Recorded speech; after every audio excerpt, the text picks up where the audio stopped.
Hello, welcome back to the Tarantino special. This time I don't have a Blu-ray because I'm still waiting for the director's cut of Kill Bill. So as we already know, everyone, or the few who still don't know, Kill Bill was originally planned to be one big movie, but the producer says, it's too long, nobody can shit so long without the ass to itching. As back in the day, so let's cut it to 2 volumes so we can make more money. But I was fortunate enough to see the whole bloody affair. This is the complete Kill Bill, so with a 4 hours length and with no cliffhanger at the end of the volume 1 because it's a one movie. So now I will compare the whole bloody affair with the 2 theatrical releases. In Kill Bill we follow the path of a woman who is thirst for bloody revenge. So she tries to convince Bill not to shoot her because he's carrying her child, but he's ice cold and he doesn't care and still pulls the trigger. Bam! A bullet in the head. Everyone thinks she's dead. But no, 4 years later she wakes up from the coma and the only thing she wants is revenge. And to kill Bill. So for every movie fan, this movie is great to see. But for exploitation fans, as I am, this is a fantastic experience because it has every exploitation genre in that. He has martial arts action, blaxploitation action, spaghetti western action, kung fu action. It's amazing. I remember I saw that movie in the cinema and I almost goosebumps everywhere because it's so awesome. You can only have that kind of experience only in Tarantino movies. And if you are familiar with so much movies, and when you put a scene or a character or a song, you already get goosebumps and say, oh yeah, this is from that movie. It's perfect. Every Tarantino movie is like movie trivia. So Uma Thurman was in a group of assassins better known as the Deadly Viper Assassination Squad. And the members of that squad was Oren Ishii, played by Lucy Liu, L. Driver, played by Daryl Hannah, Vernita Green, played by Vivita A. Fox, Bill's brother Bud, played by Michael Madsen, and Bill himself, played by David Carradine. The fight between the Bride and the Crazy 88s, the small army of Oren Ishii, they're not 88, I counted. They still have the name because they sound so cool. And the difference is, in the bloody affair, everything is in color. Yes, you see every blood. And we have extra scenes with fight. But in the theatrical version, in one cut, literally in one cut of an enemy, we get him the black white. It is cool. It has something on that nostalgic vibe, maybe if you see black and white kung fu movies. But I like the Japanese version better. I like the color better because I want to see every blood. As I say always in the restaurant, I like my steak bloody.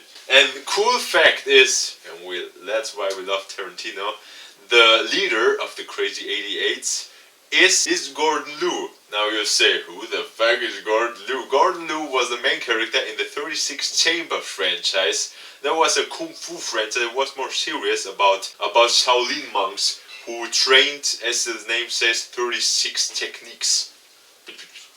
And the other martial arts actor who we see in Kill Bill is Sonny Chiba, who's played Hattori Hanzo, plays a swordsmith to fight because he has stopped to make swords.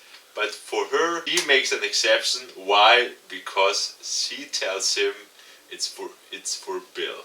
Sonny Chiba is known for the Street Fighter series.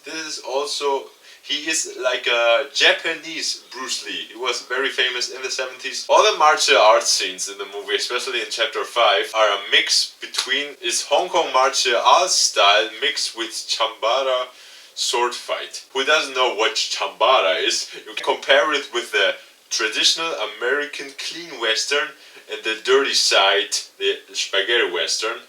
And now the Hattori was the dirtier and the bloodier version of the classic samurai movies, just like the Seven Samurais from Akira Kurosawa. The best Chambara movies are the Zatoichi franchise, the Lone Wolf and Cub franchise, and Lady Snowblood. All I have it in my collection. Except of the Eastern movies, the big influence also are the westerns. just like you see in the later chapters, like the desert or graveyards or duels between the bride and Daryl Hannah, and a lot of use of Ennio Morricone music. And we are here at the point where we are, myself, just teared up in that movie, especially in the second movie, or in the second hour of the whole bloody affair, where we see for the first time David Carradine, because in Volume 1, okay, let's say, in Volume 1 you will not see him.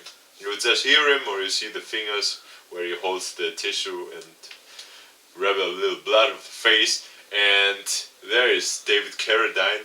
He's coming slowly to the bride, and this fucking Tarantino uses the Sentenza theme. This is the theme for the first time we see Leaf and Cleave in The Good, the Bad, and the Ugly. And I sat there in the cinema, nailed on my seat. I was so teared up, oh my god. Not that the scene was so sad, it was so nostalgic for me too. Every time I'm so happy to go to a Tarantino film because I know I will hear some spaghetti western themes. And as we always know, or you will learn in years now on my channel, I'm a big spaghetti western theme. This is for me my #1 genre. And then comes action with Stallone and stuff.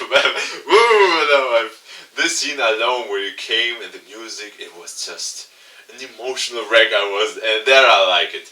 Spaghetti western, use it every time, and you have a good thing. So, who is now for a little taste of spaghetti western and just thinks, what the fuck does she talk? I don't know anything about western. Just start easily with the 3 Sergio directors: Sergio Leone, Sergio Solima, and Sergio Corbucci. You can't go wrong with that 3 directors or the movies they made. And the cool thing is about the whole bloody affair, it's 4 hours, but you not feel it. You don't, for any second, you watch the watch and say, oh come on, I have to hurry. No, that 4 hours just go there. They are so enjoyable. You can't go wrong with that movie. Roller coaster of fun, of blood, of gore, of great themes, of great actors, of great cinematography, of great directing, and whoa. It's a whole revenge story, but not in that stupid way or dumb way. Oh, I have to fight him, let's kill him. No, it's so great. So at the end, Kill Bill, the whole bloody affair, is whole bloody awesome. It has great characters, great cinematography, great soundtrack, a great protagonist, and a beautiful revenge story. That was Kill Bill. Have you seen it? And the question is, who's your favorite? No. The question is, who's your favorite scene with Italo-Western music? Mine is, he is in the coffin and tries to escape with the Il Mercenario theme. This is by far my favorite Italo-Western theme. So that was my Kill Bill review. Subscribe to the channel if you want to see new releases, reviews, and other hidden gems I have for you. Thanks for watching. Bye bye.